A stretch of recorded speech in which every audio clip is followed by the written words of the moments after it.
Me llamo Arthur Hale. Tengo 80 años y, hasta hace poco, aún recordaba cómo hacerme el nudo de la corbata, calcular mentalmente la cuenta corriente y citar de memoria los sonetos de Shakespeare, no porque intentara impresionar a nadie, sino porque les di clases durante 42 años en el mismo instituto de un pequeño pueblo de Ohio. Yo era el hombre al que generaciones de estudiantes llamaban Señor Hale, incluso mucho después de graduarse, el que les decía que creyeran en su mente y en su capacidad de cambiar el mundo con las palabras. Cuando mi esposa Margaret falleció hace 5 años, algo esencial en mí se silenció. Ella era mi ancla, mi punto de referencia, la que podía mirarme y saber al instante cuando algo andaba mal. Recuerdo el día de su muerte, como si hubiera ocurrido esta mañana. La cafetera medio llena, su labor de punto bajo un rayo de sol junto al sillón, una bufanda sin terminar. Desde entonces, la casa se ha sentido demasiado silenciosa, ese tipo de silencio que no ofrece paz, sino que te oprime como una pregunta sin respuesta. Mis días comenzaron a disolverse en rituales. Tostadas con mermelada a las 7:30 en punto. El crucigrama del New York Times, escrito a tinta. Una vuelta a la manzana si hacía buen tiempo. Y quizás una llamada a alguno de los pocos amigos que me quedaban, aquellos que aún no se habían llevado la enfermedad, la mudanza o el olvido. Y mis hijos, bueno, no estaban exactamente ausentes, pero estaban distantes de una manera que se siente peor. Mi hijo Larry vive en Columbus y me llama todos los domingos durante 5 minutos, sonando como si estuviera esperando a que termine una pausa publicitaria. Mi hija Paula, planificadora financiera con trajes impecables y voz de acero inoxidable, me visita una vez al mes, siempre con alguna agenda. La última vez llegó con un montón de papeles y una sonrisa forzada, hablando con eufemismos. «Papá, simplifiquemos tu vida», dijo. «Ya no tienes que preocuparte por estas pequeñas cosas. Deja que nos encarguemos nosotros. Te has ganado el derecho a relajarte». Pero sus ojos no sonreían. Recorrieron la sala de estar como si estuvieran evaluando una propiedad. Noté pequeños cambios. Mi correo empezó a llegar abierto. Paula empezó a encargarse de mis recetas, insistiendo en que cambiara de farmacia a una que ella prefiriera. Las llaves de mi coche desaparecieron durante 2 días, solo para ser encontradas debajo del sofá, donde nunca dejó nada. Una mañana, el ordenador estaba bloqueado con contraseña, y la pantalla mostraba un alegre inicio de sesión azul que nunca había creado. Cuando le pregunté al respecto, Paula se rió un poco de más y dijo: «Ay, papá, seguro que se te olvidó». Esa es la frase que se ha aferrado a todo últimamente. Probablemente solo lo olvidaste. La gota que colmó el vaso fue cuando fui al banco a retirar dinero para reparar los viejos escalones del porche. La cajera, una mujer que conocía desde hacía años, me miró con una preocupación inusual y dijo: «Señor Hale, ¿está seguro de que quiere hacer eso?» Su hija dijo que podría estar confundido estos días. ¿Confundido? Me quedé atónito en silencio. Esa noche estuve en la cama durante horas, con los dedos agarrando las sábanas, tratando de recordar si había hecho algo recientemente que sugiriera que estaba perdiendo el control. Había dejado la estufa encendida. Olvidé una cita. ¿Perdí un sobre? No pude encontrar un solo error, ni uno, pero la duda ya se había plantado como moho entre las tablas del suelo de mi mente. Lo peor de envejecer no es el deterioro físico, sino ver a tus seres queridos mirándote como si te estuvieras marchitando, incluso cuando sabes que sigues aquí. Empecé a temer las visitas de Paula, aunque una parte de mí aún esperaba que me sorprendiera con cariño. Pero en lugar de calidez, recibí eficiencia. Sus conversaciones estaban llenas de deberías. Ya es hora, y ya lo hemos decidido. En algún momento, mi hija dejó de tratarme como una persona y empezó a tratarme como una carga. Y entonces llegó la sugerencia, no, el plan, claramente ya en marcha, de mudarme a una residencia de ancianos. No es una residencia de ancianos, explicó Paula, mostrándome folletos brillantes llenos de personas canosas sonrientes, jugando al ajedrez y pintando paisajes. Es una vida independiente con apoyo. Estarás más segura. Tendrás compañía. Te hará bien. Pero sabía lo que significaba. Significaba expulsión. Significaba ojos que no ven, corazón que no siente. Significaba no tener acceso a las cuentas, las llaves, las decisiones. Significaba que mi vida, o lo que quedaba de ella, quedaría reducida a una habitación con papel pintado pastel y actividades programadas. Decliné cortésmente, y ella no insistió. Pero entonces supe lo que no me había atrevido a admitir antes. Estaban intentando tomar el control. Intenté hablar con Larry, esperando que lo viera de otra manera. Fuimos muy cercanos en algún momento, o al menos eso creía. De adolescente, escribía poemas que nunca mostraba a nadie más que a mí, pero por teléfono, cuando le comenté mis preocupaciones, se rió nerviosamente y dijo, «Papá, le estás dando demasiadas vueltas. Paula solo intenta ayudar. Déjala». Luego me contó de su ascenso y del partido de fútbol de su hijo, y para cuando colgamos, me sentía más pequeña que en años. Esa noche, sentada en mi viejo sillón de cuero, rodeada de fotografías de una vida que había vivido con plena presencia, abrí la desgastada carpeta donde guardaba las pocas cosas que Margaret me había dicho que nunca olvidara. Una de ellas era una nota, escrita a mano, con su meticulosa cursiva. Cuenta bancaria. 1992. A nombre de Hale Rutherford.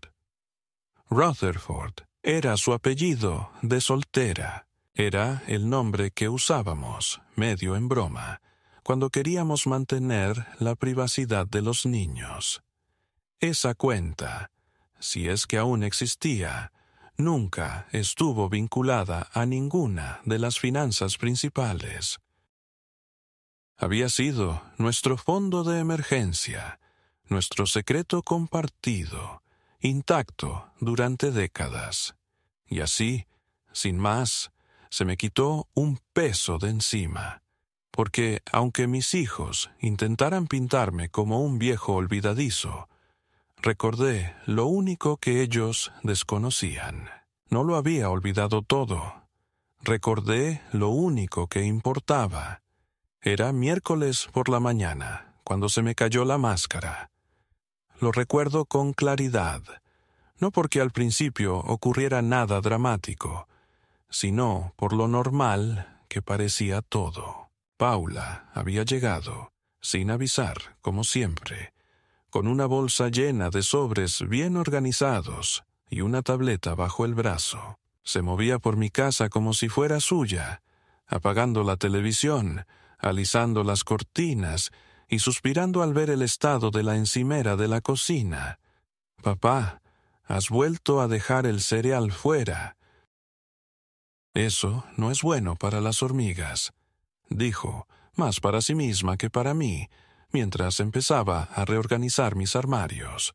La dejé hablar, que limpiara las superficies que ya había limpiado esa mañana, que instalara su pequeño centro de mando móvil en la mesa del comedor. Hacía tiempo que había aprendido que discutir con ella solo aceleraba las decisiones que ya había tomado. Me senté en el sillón junto a la ventana, observando cómo la luz del sol se filtraba por las persianas, trazando el trazo dorado de las lamas en el suelo. Tras media hora de silencio, roto solo por los suaves clics de su tableta y el crujido de las carpetas de plástico, me levanté para preparar el té. Fue entonces cuando lo oí, la voz de Paula, baja y entrecortada, hablando por teléfono justo al otro lado del arco del comedor. No pude distinguir el principio de la conversación, pero luego la oí decir: «Sigue creyendo que lo tiene todo bajo control. No recuerda los formularios. Es mejor así. Solo tenemos que tranquilizarlo hasta que hagamos la transición del resto. El abogado dijo que estará finalizado en un mes». Hubo una pausa y luego añadió con una breve carcajada: «Apenas recuerda qué día es. Mientras no se entere de lo de la otra cuenta, estamos bien». Me quedé paralizada en la cocina, con una mano en la tetera y la otra agarrando una taza desportillada que Margaret me había regalado el Día del Padre. Contuve la respiración. Sabía que no debía oír eso, no debía entenderlo, pero lo entendí, cada palabra, cada cruel insinuación. Paula creía que me había ido, si no físicamente, al menos cognitivamente, y actuaba en consecuencia, no con preocupación ni compasión, sino con cálculo. Los formularios que mencionó probablemente eran los que me había hecho firmar con el pretexto de simplificarme la vida. La transición a la que se refería solo podía suponer que se refería al movimiento de fondos, o quizás al control de mi patrimonio. Y entonces, la otra cuenta. Esa frase me impactó como un rayo, iluminando los rincones que había dejado intactos durante décadas. Ella no lo sabía. No sabía de la cuenta secreta que Margaret y yo habíamos abierto en 1992, la que manteníamos discreta y metódicamente, depositando sumas modestas aquí y allá, a veces en efectivo, a veces en cheques emitidos con nuestros trabajos de tutoría privada o devoluciones de impuestos que no necesitábamos por el momento. La habíamos mantenido bajo el nombre de Hale Rutherford, un guiño a su apellido de soltera, pero más que eso, un escudo deliberado. En caso de emergencias, solía decir. En caso de que la vida decida dar un giro, siempre guarda algo que solo nosotras sepamos. Esa cuenta había permanecido latente en mi mente, como un sobre cerrado en el fondo de un cajón, hasta ese momento en la cocina. No la confronté. No irrumpí en el comedor para acusarla de engaño. Sabía que no era así. En cambio, volví a mi silla, me senté en silencio y esperé a que terminara su llamada. Cuando reapareció en la habitación, su expresión era serena, agradable, como la de quien sonríe a un niño que no debe saber la verdadera razón por la que los adultos susurran. «¿Té?», preguntó, como si los últimos 5 minutos no hubieran pasado. No, gracias, respondí con calma. Creo que solo descansaré un poco la vista. Lo interpretó como una señal para empacar sus cosas, ofreciéndole un rápido beso en la frente y un «llámame si necesitas algo». Cuando se fue, esperé a que el motor del coche se apagara calle abajo. Luego me levanté y fui directo al armario del pasillo. Bajé la vieja caja ignífuga del estante superior, un contenedor pesado y polvoriento que había permanecido allí intacto durante al menos 10 años. Dentro había cartas dobladas, formularios de impuestos y un pequeño libro de contabilidad negro con la letra de Margaret. Cuenta Hale Rutherford, decía la etiqueta. Lo hojeé y vi depósitos que se remontaban a 1992. La última entrada fechada hacía casi 4 años. $250 de un cheque de tutoría que había hecho discretamente después de jubilarme. Sentí una extraña mezcla de culpa y alivio. Nunca habíamos tocado ese dinero. Nunca lo habíamos necesitado. Pero ahora, su existencia era un salvavidas, una confirmación personal de que no era tan impotente como mi hija suponía. A la mañana siguiente llamé al banco. Di mi nombre, el saldo aproximado y mi identificación. Tras una pausa, la mujer del teléfono confirmó que la cuenta seguía activa y que mi nombre coincidía con el perfil del titular. Me preguntó si quería una tarjeta nueva o que me reactivaran el acceso en línea. No, dije.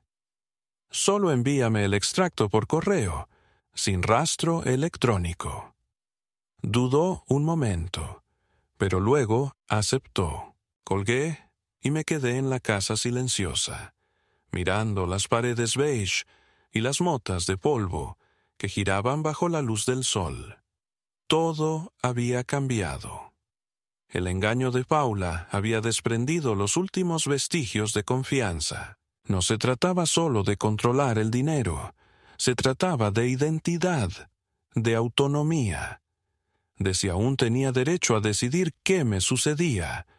Y entonces lo comprendí. No era solo negligencia, era una supresión. Ella no esperaba a que me desvaneciera.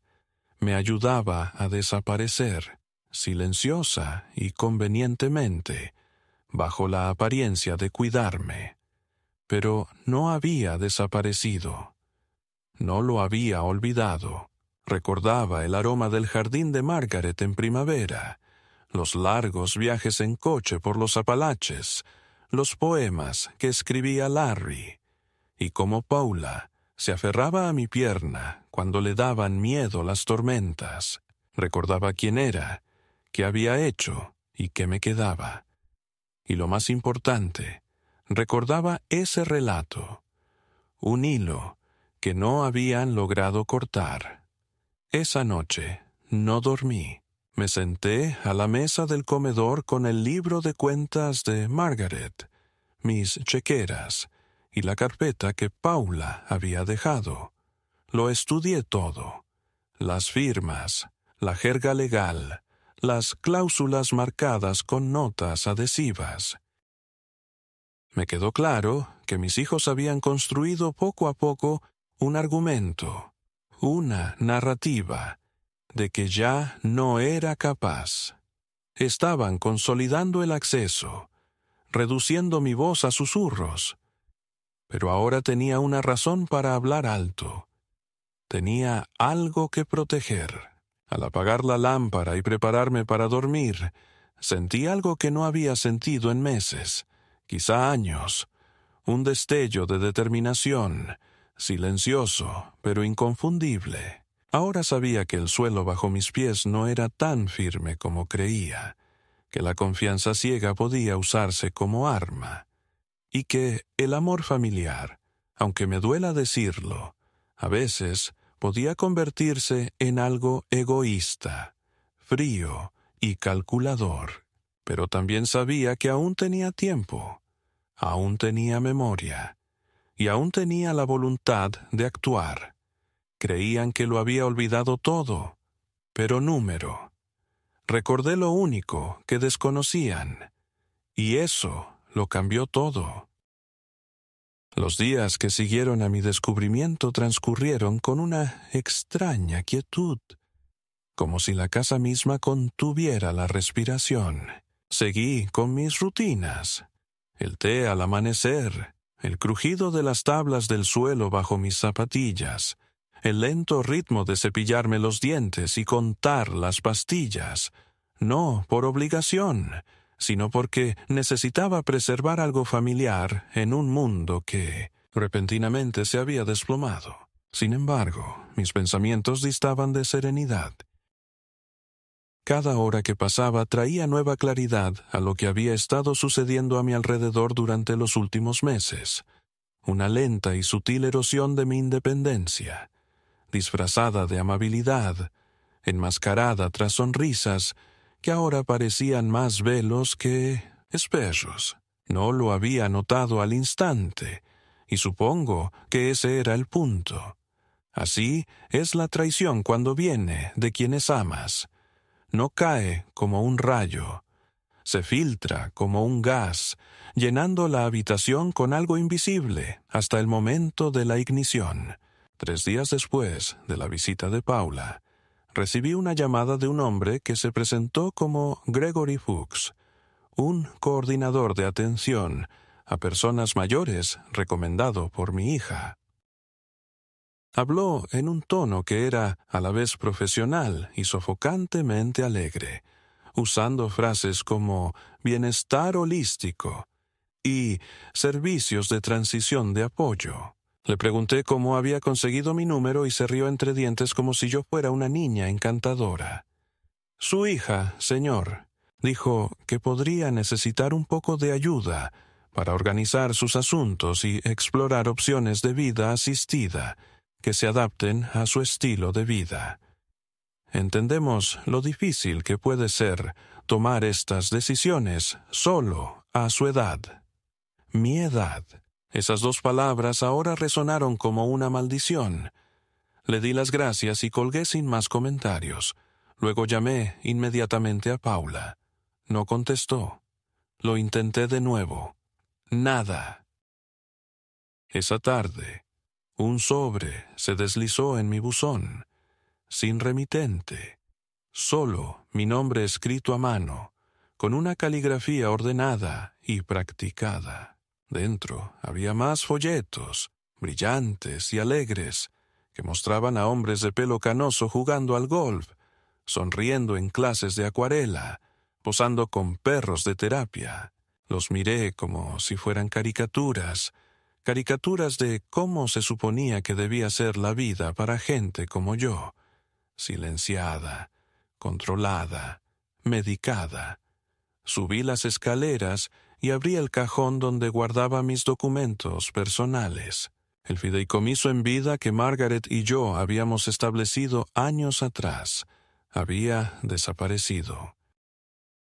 En su lugar había una carpeta nueva con la etiqueta Plan Financiero Revisado, llena de páginas con mi nombre, algunas firmadas por mí, aunque no recordaba la ocasión. Caí en la cuenta, con un temor lento y profundo, de que esos documentos me los habían pasado por alto durante esas visitas en las que Paula traía solo algunas cosas para revisar. Con su voz melosa y alentadora, su presencia tan imponente que dejé de cuestionarla. Recordé que decía, solo son trámites para la temporada de impuestos, o no querrás lidiar con Hacienda sola. Había confiado en ella, había sido ingenua. En los días siguientes, empezaron a sucederse una serie de pequeñas humillaciones, cada una con cara de preocupación. Larry llamó y se ofreció a visitarme, no solo para verme, sino, como él mismo dijo, para evaluar la situación. Usó la frase como si yo fuera un electrodoméstico defectuoso. Al llegar, sus ojos recorrieron la casa como un inspector. «¿Sigues usando la misma estufa, papá?», Zrenia preguntó. «¿Y no estás revisando los detectores de humo?». Le dije que había cambiado las pilas el mes pasado. No respondió. En cambio, me dio un pastillero nuevo, de esos con cajitas de colores brillantes etiquetadas por día y hora. «Solo para facilitar las cosas», dijo, antes de soltar un discurso sobre la tensión que tenía. «Sé que no quieres admitirlo, pero estar sola, así, no es sostenible. ¿Y si te caes? ¿Y si olvidas el horno? ¿Y si te vas y no encuentras el camino de vuelta?». Lo miré atónita. Había vivido en esta casa más tiempo del que él había vivido en ningún otro lugar. Conocía cada crujido del suelo, cada interruptor de la luz, cada rama del roble del jardín trasero. «¿Sabes lo que es insostenible, Larry?». «Zrenia», dije finalmente, «que me traten como un peligro para mí mismo, cuando he criado a 2 hijos, he enterrado a mi esposa, y todavía recuerdo escribir en cursiva». No respondió. Se fue unas horas después, diciendo, «Hablamos pronto», en un tono que prometía más decisiones tomadas en habitaciones a las que no me invitarían. Una semana después, me desconectaron el cable. Llamé al proveedor y me dijeron que la solicitud la había hecho un apoderado legal con documentación completa. Pregunté el nombre. Dijeron que era Paula. Cuando la llamé, respondió de inmediato, tan alegre como siempre. «Papá, ¿cómo estás?». Le dije que el televisor no funcionaba. «Oh», dijo, «pensé que quizás era hora de tomarme un descanso de las pantallas. Pueden ser tan sobreestimulantes». Le pregunté con qué autoridad había tomado esa decisión. «Solo queremos que te concentres en tu salud. Has estado pasando demasiado tiempo sola, y ver las noticias todo el día no es bueno para tu presión arterial. Es por tu propio bien». Esa frase, «por tu propio bien», se estaba convirtiendo en un estribillo, una especie de arma. Se usaba para disfrazar el robo de bondad, el control de cuidado. El golpe de gracia llegó una tarde cuando fui al banco a retirar efectivo. Había adquirido la costumbre de ir en persona, tanto para estirar las piernas como para mantener el contacto humano. Pero ese día, el cajero me miró de otra manera. «Señor Hale, su acceso a esta cuenta ha sido limitado. Hay una nota de su codeudor autorizado solicitando supervisión». Parpadeé al mirarla. «¿Qué codeudor?». Sacó el expediente. «Su hija, Paula Hale. Presentó la documentación el mes pasado. Pedí verlo. No podía mostrármelo sin la aprobación del gerente. Esperé en una silla de plástico 27 minutos, mientras un joven con blazer hacía algunas llamadas, y finalmente confirmó que sí, que había firmado un poder notarial duradero. Pedí una copia. Dudó un momento, pero me la entregó en un sobre manila. Mi firma estaba allí, inconfundible, pero la fecha era de una semana en la que había estado con gripe. Apenas me había levantado de la cama y, desde luego, no estaba lo suficientemente coherente como para entender documentos legales. Y, sin embargo, allí estaba, mi nombre, vinculante y permanente. Salí del banco no con dinero en efectivo, sino con ese sobre pesado en el bolsillo de mi abrigo. De vuelta a casa, me senté a la mesa del comedor y observé los papeles firmados. Recordé la visita de Paula esa semana. Recordé que me dijo: «Solo firma aquí para que pueda volver a pedir tus recetas en línea». Y me entregó un portapapeles. Me había dado un bolígrafo. Me había distraído con una pregunta sobre el cumpleaños de Margaret. Y yo había confiado en ella. Sentí que las paredes de la casa se cerraban sobre mí. Sentí que el aire se espesaba. No estaba perdiendo la cabeza. Estaba perdiendo mi lugar en mi propia vida. Me lo estaban arrebatando. Un formulario, una llamada, un borrado sutil a la vez. Pero lo que no sabían, lo que no podían saber, era que yo seguía aquí. Todavía tenía el libro de cuentas, todavía tenía la otra cuenta, y seguía observando, en silencio, con cuidado, esperando el momento en que ya no tuviera paciencia. Hacía casi 15 años que no iba a la sucursal del centro de Glenhaven Trust, desde que Margaret y yo abrimos nuestra última cuenta de ahorros conjunta, para reservar un modesto fondo para la futura educación de Hazel y Reginald. Entrar en ese edificio me hacía sentir como si hubiera regresado a una vida pasada, pero el ambiente seguía siendo el mismo. Una mezcla de azulejos encerados, café de la sala de descanso de los empleados y alfombra vieja. Caminé lentamente hacia la recepción y pedí hablar con alguien que se encargaba de las cuentas heredadas.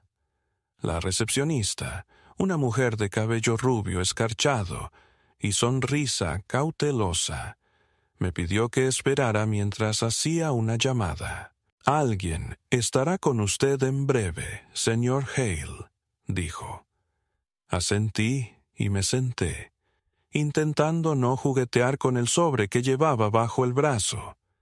El libro de contabilidad original y la identificación de la cuenta Hale Rutherford. 10 minutos después, me recibió una mujer alta de unos 50 y pocos años con gafas de carey y una chaqueta gris pizarra. «Señor Hale, soy Eleanor Fitzsimmons, vicepresidenta de atención al cliente. ¿Por qué no me acompaña?» Su voz era tranquila, pero eficiente, como la de alguien que ha guiado a muchas personas en situaciones financieras complejas y ya no necesita usar la charla informal como preludio para los negocios. Su oficina estaba ordenada y soleada, con certificados enmarcados y una pequeña escultura de un pájaro hecha de piedra pulida. Le entregué los documentos y le expliqué que quería confirmar el estado y la actividad reciente de la cuenta Hale Rutherford, bajo el apellido de soltera de Margaret. Tomó los papeles y comenzó a introducir los números en su sistema. Su rostro permaneció neutral, pero noté que arqueaba ligeramente las cejas. «Sí, señor. Hale», dijo, mirando la pantalla. «La cuenta está activa. El saldo actual es de $184,617. No ha habido retiros desde 2009, pero hemos seguido abonando intereses. La cuenta se marcó como inactiva por inactividad, pero no se cerró. Usted sigue figurando como único titular de la cuenta». Sentí que algo se agitaba en mi interior. Gratitud, reivindicación, quizás incluso una frágil esperanza. «Me gustaría hacer un retiro hoy», dije. «Y también me gustaría hablar sobre la posibilidad de transferir los fondos a una nueva configuración, algo más seguro». Me miró atentamente. «¿Estás actualmente bajo algún tipo de tutela o supervisión legal?» Le sostuve la mirada. «Number. Pero alguien se está esforzando mucho para que parezca así. Necesito adelantarme». Esperaba escepticismo, tal vez incluso condescendencia. Pero lo que recibí fue un pequeño y brusco asentimiento. Empujó la silla hacia atrás. Vuelvo enseguida con el papeleo. 1 hora después, salí del banco con un cheque de caja por $20,000 y el resto programado para transferirse a un certificado de depósito privado a mi nombre, con vencimiento en 1 año y altas penalizaciones por retiro.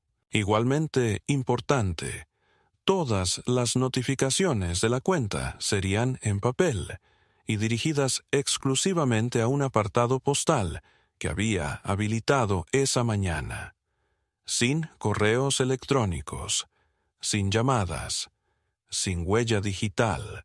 Al pisar la acera, sentí una fuerza desconocida en mis pasos, como si el acto de recuperar esta parte olvidada de mi vida hubiera reconstruido una columna vertebral que se había ido disolviendo lentamente bajo el peso de la impotencia. Usé una parte de los fondos retirados para programar una consulta con un abogado, un hombre llamado Julian Carr, cuya oficina estaba a 2 cuadras del juzgado y que había sido alumno mío, aunque dudaba que me recordara. Su recepcionista fue amable, y su sala de espera olía a pino y tóner de impresora. Cuando Julian entró, me miró y dijo: «¿Señor Hale?» «Arthur Hale». Hubo un destello de reconocimiento en sus ojos, y luego una sonrisa. «Me sacaste una C en literatura de último año porque me negué a leer a Hardy. Nunca lo olvidé». Sonreí levemente. «Y mírate ahora». Al bar claramente no le importó. Señaló su oficina y comenzamos. Durante 2 horas lo expuse todo. No solo la cuenta bancaria, sino también el poder notarial, los documentos que me habían pedido firmar bajo falsas promesas, la repentina preocupación por mi memoria, la coordinación entre mis hijos y la creciente evidencia de que se preparaban para trasladarme a un centro y asumir el control financiero total. Julian escuchaba sin interrumpir, tomando notas a mano con trazos firmes y eficientes. Cuando terminé, se recostó y dijo: «Esto no es solo falta de ética. Dependiendo de lo lejos que hayan llegado, podría ser procesable». Explicó que el poder notarial podía ser impugnado si se firmaba bajo coacción o sin consentimiento informado. La actividad de la cuenta, la presión de la tutela, incluso el correo retenido. Cada uno era una pieza de un mosaico que pintaba una imagen de explotación. «No es incompetente, señor Hale», dijo. «Está siendo aislado. Eso no es lo mismo». Asentí. «Podemos luchar contra ello». Sonrió. «Podemos hacer más que luchar. Podemos cambiar el guión, pero tienes que guardar silencio, sin advertencias, sin confrontaciones. Que sigan pensando que te duermes al volante». Esa noche, de vuelta en casa, no encendí ninguna luz.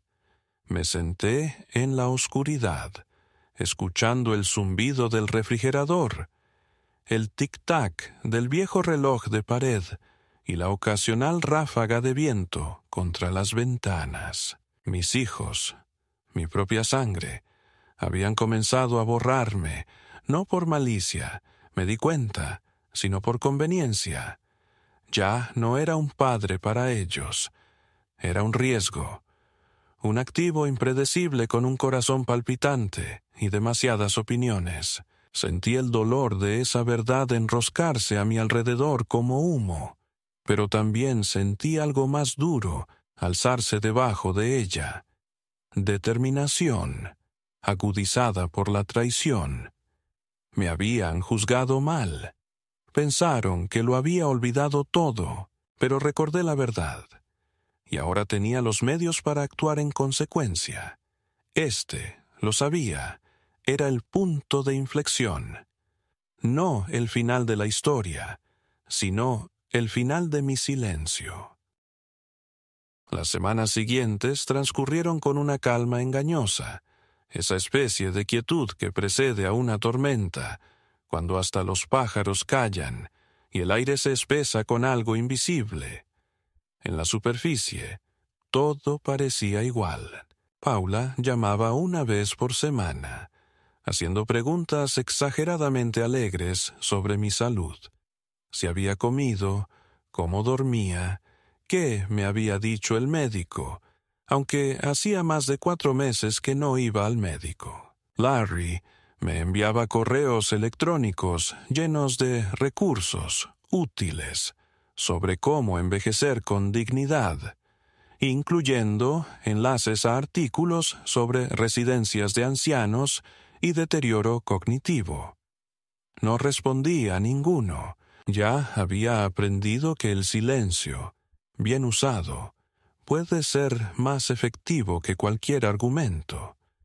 Pero bajo esa apariencia de normalidad, trabajaba, silenciosamente, deliberadamente y con creciente precisión. Julian, mi abogado, había comenzado el lento y meticuloso proceso de desentrañar la red legal que mis hijos habían construido. Presentó una moción para revocar el poder notarial permanente, alegando coerción, y presentó declaraciones juradas de competencia firmadas por 2 médicos locales, a los que había visitado de forma independiente y voluntaria. También empezó a revisar mis documentos inmobiliarios, declaraciones de impuestos y cualquier transferencia de activos de los últimos 2 años, buscando patrones, firmas que no coincidieran del todo, cláusulas insertadas en letra pequeña que pudieran indicar influencia indebida. Cada vez que nos veíamos, parecía más consternado y más animado a la vez. «Llevan tiempo planeándolo», dijo una vez, golpeando con el bolígrafo un párrafo resaltado. «Pero se volvieron perezosos.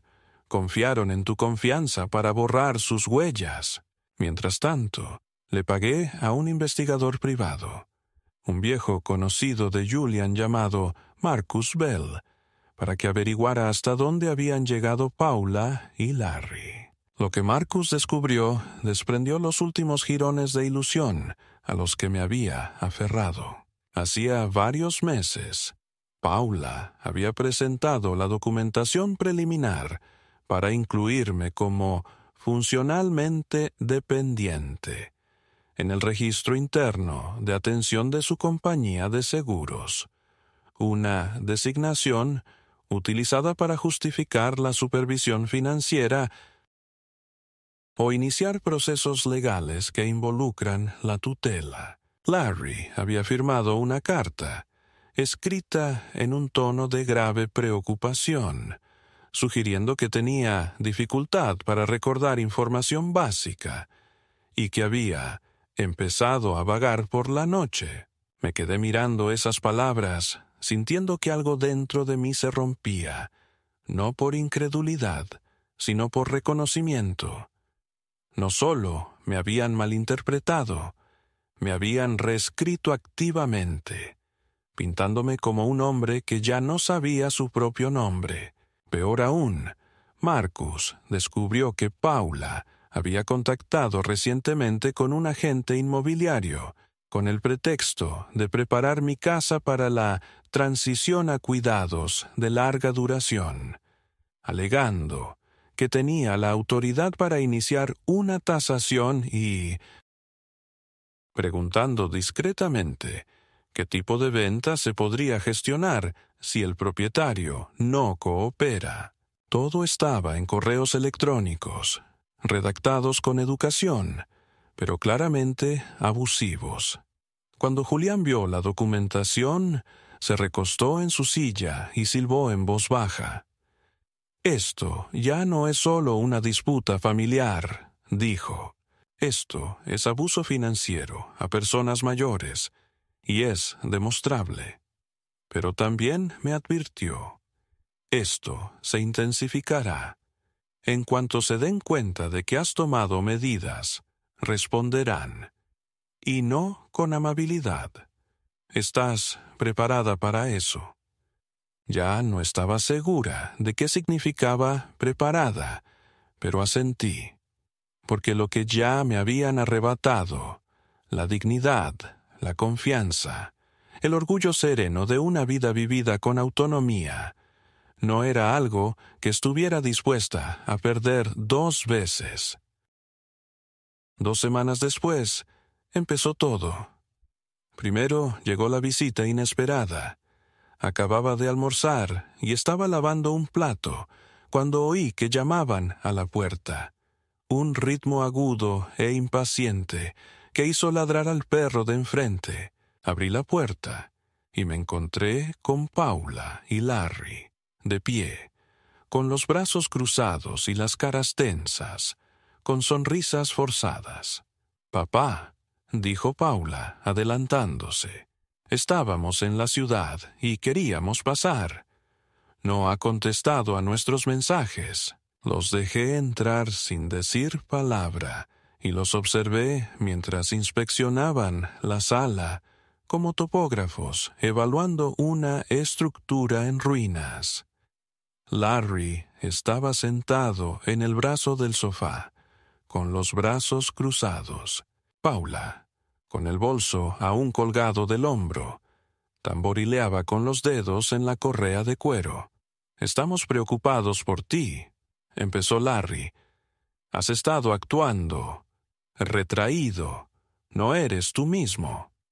Me senté en el sillón frente a ellos y junté las manos. «He estado ocupado», dije.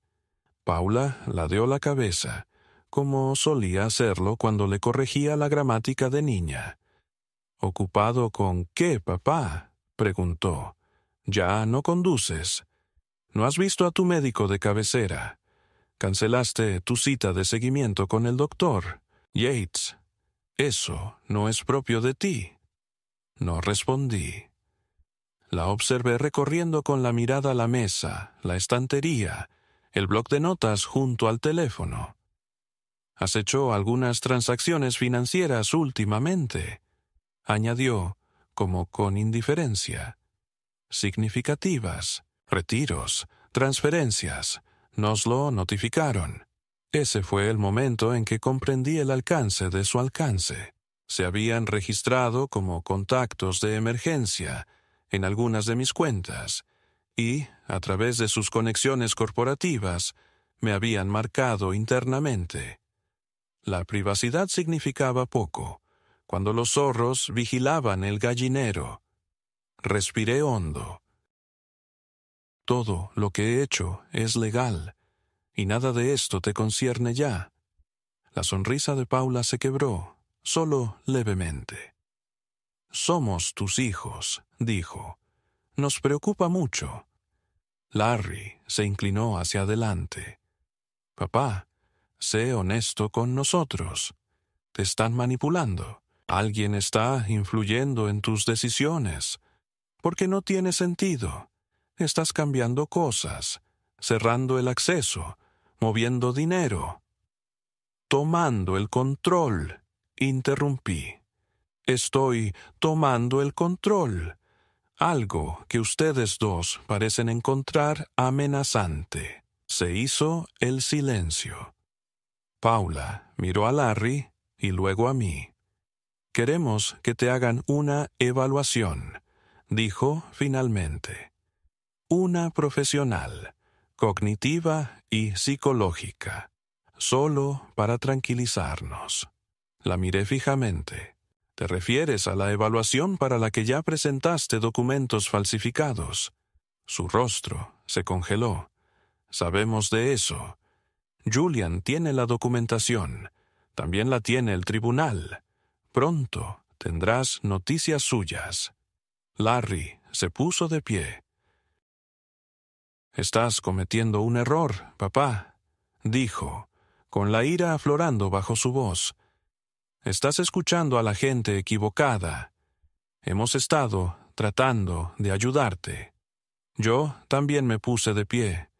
Se han estado ayudando a sí mismos y están enojados porque la historia que han estado contando sobre el anciano decrépito que necesita ser salvado no se sostiene. Se fueron poco después. Los pasos de Paula resonaban nítidamente en las baldosas. Antes de cerrar la puerta, se volvió hacia mí y me dijo: «Te vas a arrepentir de esto, papi, cuando estés solo, cuando no haya nadie». No respondí. Solo los vi caminar hacia el coche, sus siluetas rígidas por la furia. Esa noche me lanzaron huevos en mi casa. Solo 2 balas, que se estrellaron contra la ventana y el buzón. Juvenil, cobarde, pero un mensaje, al fin y al cabo. A la mañana siguiente, la luz del porche estaba destrozada. Documenté todo. Se lo envié a Julián. Me aconsejó instalar cámaras de seguridad y avisar a las autoridades, lo cual hice, aunque el agente que llegó era joven y distraído, e hizo comentarios vagos sobre los jóvenes de hoy en día. Aún así, fue un récord. Otro hilo en la creciente red de represalias, y seguí adelante. Cambié las cerraduras, actualicé mi testamento, trasladé el resto de los fondos de la cuenta conjunta que Paula había administrado a un fideicomiso aparte, al que solo yo podía acceder. Contraté a una asesora financiera, una mujer llamada Ruth, que me recibió en un café y nunca me hizo preguntas innecesarias, y mantuve a Marcus a cargo, por si acaso. Cada mañana me despertaba con un propósito.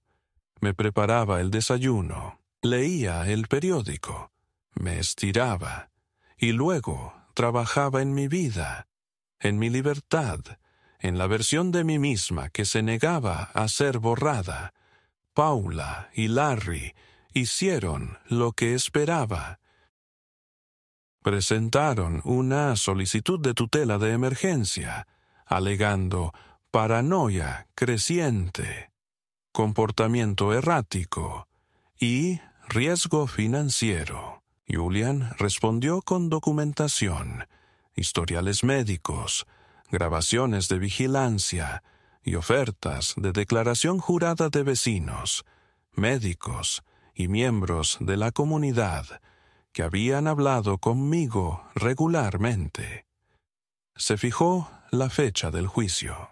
Tendría que sentarme frente a mis hijos y demostrar que seguía siendo yo misma, y lo haría, no solo para conservar mi casa, mi nombre o mis cuentas, sino porque si no lo hacía, todo lo que Margaret y yo habíamos construido juntos se perdería ante quienes creían que la edad es igual a ausencia, que las canas significan rendición, que la memoria es una debilidad.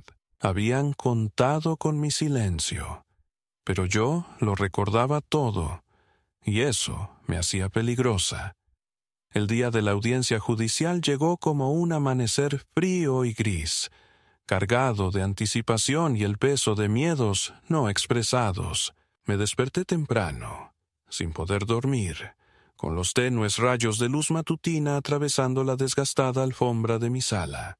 Cada sonido familiar, el tic-tac del reloj, el zumbido distante del tráfico, el ocasional canto de los pájaros afuera, parecía amplificado, como si el mundo mismo contuviera la respiración a mi lado.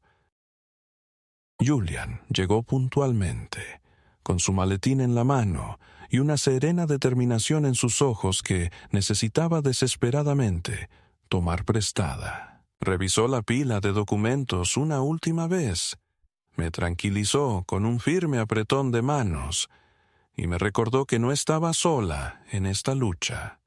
Tenemos la verdad y tenemos la ley, dijo en voz baja. Puede que ellos tengan la ira, pero nosotros tenemos los hechos. Mientras conducíamos hacia el juzgado, mantuve la mirada fija por la ventana, recorriendo las calles familiares que tantas veces había recorrido, pero que ahora veía con una nueva perspectiva, una teñida por el amargo sabor de la traición. El juzgado en sí era una imponente estructura de piedra y cristal, con sus escalones desgastados por décadas de personas entrando y saliendo, con el corazón apesadumbrado y un futuro incierto. Dentro, el aire olía a papel viejo y madera pulida, y el murmullo de los procedimientos judiciales resonaba suavemente por los pasillos. Esperamos en una sala de conferencias estéril, mientras los minutos se extendían como sombras, hasta que finalmente apareció el alguacil y anunció que era la hora. La sala del tribunal se llenó de una tensión silenciosa, interrumpida únicamente por el movimiento de papeles y el murmullo de voces mientras la gente se acomodaba en sus asientos. Vi a mis hijos de inmediato. Paula, sentada rígida junto a Larry, con expresiones tensas y cautelosas, como preparándose para una batalla que habían ensayado 1000 veces. La jueza era una mujer mayor de mirada penetrante tras unas gafas sin montura. Su presencia era imponente, pero no cruel. Me miró con una mezcla de curiosidad y cautela. El peso de su cargo se cernía sobre todos nosotros, como una fuerza tangible. Julian comenzó presentando pruebas de mi competencia, evaluaciones médicas de neurólogos y psiquiatras, declaraciones de vecinos y amigos que confirmaban mi desempeño diario, y registros financieros que documentaban cada transacción con claridad y responsabilidad. Habló con calma, pero con pasión, enfatizando la importancia de preservar la dignidad y la autonomía de una persona plenamente capaz de tomar decisiones sobre su propia vida. El señor Hale no representa un peligro para sí mismo, dijo Julian con firmeza. No está incapacitado. Lo que presenciamos aquí es un intento desacertado de tomar el control bajo el pretexto de la preocupación. Entonces me tocó el turno. La jueza me hizo preguntas sencillas al principio. Mi nombre, mi fecha de nacimiento, el día de la semana, y respondí con claridad. Me preguntó sobre mi rutina diaria, mis interacciones sociales y mi comprensión de los asuntos financieros. Hablé de la cuenta secreta que Margaret y yo habíamos abierto, de mis recientes esfuerzos por proteger mi patrimonio y de la creciente sensación de que mis seres queridos habían estado trabajando en contra de mis intereses. Mi voz tembló por momentos, pero mi determinación se mantuvo firme. Puede que sea vieja, dije, pero no soy impotente.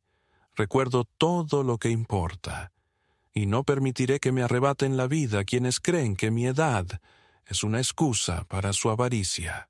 El abogado de Paula presentó entonces su caso, pintando un panorama radicalmente distinto. Hablaron de lagunas y confusión, citando incidentes aislados en los que había perdido llaves u olvidado citas. Reprodujeron un video, granulado e inconexo, que me mostraba con dificultades para recordar nombres y fechas durante una visita al médico. El tribunal observó en silencio cómo se cuestionaba mi competencia, cómo mi propia identidad se reducía a una colección de momentos cuidadosamente seleccionados para retratar el declive. Pero mantuve la cabeza alta, sabiendo que esos momentos no eran toda la historia ni la verdad. El juez me preguntó directamente si necesitaba ayuda para administrar mis finanzas o mi vivienda. Respondí con sinceridad. Aceptaba el apoyo cuando lo necesitaba, pero nunca renunciaría a mi autonomía ni a mi derecho a tomar decisiones. Hablé de la importancia del respeto, la confianza y el amor que no busca controlar, sino empoderar. No soy el mismo hombre de hace 40 años, dije, pero sigo siendo yo mismo, y con eso basta. Tras horas que parecieron días, la jueza se retiró a considerar su fallo. Julián y yo nos sentamos en la sala vacía, mientras el eco de voces y pasos se desvanecía en un silencio denso. Sentía el corazón latir con fuerza en mi pecho, una mezcla de miedo, esperanza y agotamiento. Finalmente, las puertas se abrieron y la jueza regresó, con expresión indescifrable pero firme. Habló despacio, con palabras deliberadas y claras. Tras una revisión minuciosa de todas las pruebas y testimonios, comenzó.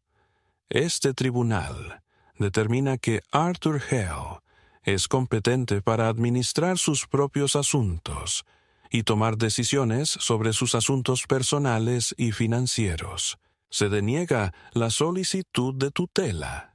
El alivio me invadió como un viento repentino, sacudiendo el polvo de años de duda y dolor. Mis hijos se desdibujaron, con una mezcla de conmoción e ira en sus rasgos. El juez continuó. Además, cualquier acción realizada en virtud del poder otorgado durante periodos de incapacidad debe ser revisada y, si se determina que se ejecutó sin pleno consentimiento o bajo coacción, podrá ser revocada. Julián asintió, poniéndose de pie para agradecer a la corte, mientras yo simplemente me recosté, dejando que las palabras me inundaran. Pensé en Margaret y en la vida que habíamos construido, en la fuerza silenciosa que me había traído hasta aquí, y en la verdad a la que me había aferrado cuando otros intentaron enterrarla. Por primera vez en muchos meses me sentí libre, no solo en cuerpo, sino también en espíritu. Al salir del juzgado, el cielo era de un azul brillante e ininterrumpido. El aire se sentía más fresco, más ligero. Sabía que las batallas que me esperaban no serían fáciles. Habría apelaciones, habría intentos de agotarme, pero estaba listo.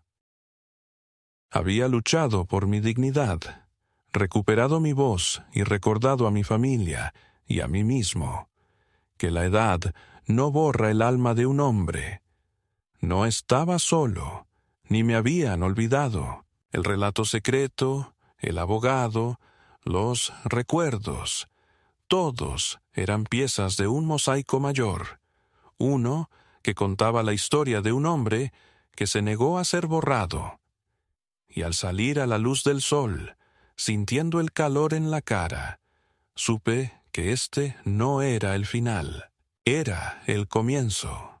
Los meses posteriores a la decisión del tribunal transcurrieron no con triunfo, sino con una especie de recalibración silenciosa, como el lento asentamiento de un edificio tras un terremoto. No hubo una gran celebración, ningún momento de reivindicación pública, solo la lenta y deliberada restauración de una vida que casi me habían arrebatado bajo el pretexto de la preocupación. Regresé a mi casa, no como el hombre frágil y confundido que mis hijos habían intentado retratar, sino como su legítimo y consciente administrador. Y, sin embargo, el espacio se sentía diferente ahora, no porque nada hubiera cambiado físicamente, sino porque lo veía todo con nuevos ojos. Cada objeto, cada libro en la estantería, cada fotografía enmarcada, soportaba el peso de lo que casi se había perdido. Recorrí las habitaciones no como un inquilino de mi propia vida, sino como alguien que había luchado por permanecer presente en ella, que había elegido no convertirse silenciosamente en una sombra. No supe nada de Paula ni de Larry durante varias semanas después de la audiencia. No hubo llamadas, ni correos electrónicos, ni disculpas. Los imaginé lamiéndose las heridas, recalculando, quizás incluso buscando nuevas estrategias. Pero yo había cerrado las puertas por las que una vez entraron. El poder notarial fue revocado, las cuentas conjuntas se disolvieron, la escritura de la casa, una vez modificada discretamente, ahora estaba solo a mi nombre. Había reescrito la narrativa que habían intentado imponerme, no solo ante los ojos del tribunal, sino en las páginas de mi propia identidad. Había rechazado la sugerencia de que ya no era capaz, y había salido con la prueba, no para ellos, sino para mí, de que aún tenía la pluma. Una tarde de principios de primavera, cuando los primeros narcisos empezaban a asomar por la tierra descongelada, recibí una carta. Estaba escrita a mano, dirigida simplemente a papá, y el sobre tenía la letra pulcra y mecánica de Paula. Dudé antes de abrirla, sin saber si quería leer lo que pudiera decir. Dentro había una sola página, escrita con tinta azul, sobre papel crema grueso. Papá, empezaba. Sé que probablemente no quieras saber de mí. Lo entiendo. Solo quería decirte que lo siento, no por intentar ayudarte, sino por no escucharte, cuando dijiste que no necesitabas que te salvara. De verdad creía que estaba haciendo lo correcto, pero ahora veo que no era lo correcto para ti. Quizás algún día podamos hablar, quizás no. Espero que estén bien. Con cariño, Paula. La leí 2 veces. Luego la doblé con cuidado y la guardé en un cajón. No sentí rabia ni alegría, solo una calma distante, como si las palabras no vinieran de mi hija, sino de alguien que interpretaba el papel de hija en una historia que ya no le pertenecía. No respondí. En cambio, comencé la silenciosa tarea de construir una nueva vida, no grandiosa ni aventurera, sino auténtica. Me uní a un pequeño club de lectura en la biblioteca, donde la gente aún se preocupaba por las ideas, el lenguaje y la forma de contar las historias. Reencontré con algunos viejos colegas, hombres y mujeres, que alguna vez compartieron conmigo las pizarras y las abarrotadas salas de profesores. Incluso volví a dar clases particulares, una vez por semana, a un adolescente tímido llamado Rafael, cuya madre le había pedido ayuda después de la escuela, y poco a poco comencé a sentirme útil de nuevo, no como padre o esposo, sino como un hombre con algo que aún podía aportar. El dinero de la cuenta de Hale Rutherford permaneció intacto, salvo una modesta suma que utilicé para transformar la habitación de invitados en un estudio. No ansiaba lujos ni venganza. Lo que ansiaba era claridad, simplicidad y la tranquilidad de saber que las decisiones que tomara de ahora en adelante serían completamente mías. También creé un fideicomiso, no para mis hijos, sino para becas que se otorgarían en nombre de Margaret, para estudiantes que quisieran estudiar literatura, que creyeran en la importancia de las palabras, Ese era su legado, y ahora sería el mío. Todas las noches me sentaba en ese estudio junto a la ventana, contemplando cómo la puesta de sol se extendía por el patio trasero. Ya no temía al silencio. Ya no cuestionaba la quietud de la soledad. Había aprendido que la soledad no es lo mismo que el abandono, que la dignidad no es algo que otros te otorgan, sino algo a lo que te aferras cuando nadie te ve. Habían intentado borrarme de mi propia vida, pero yo recordaba la frase que ellos no recordaron. El relato secreto. Sí, pero más que eso, la silenciosa convicción de que todavía estaba aquí, todavía completa, todavía mía. Esa era la verdadera herencia, eso era lo que nunca podrían arrebatarme.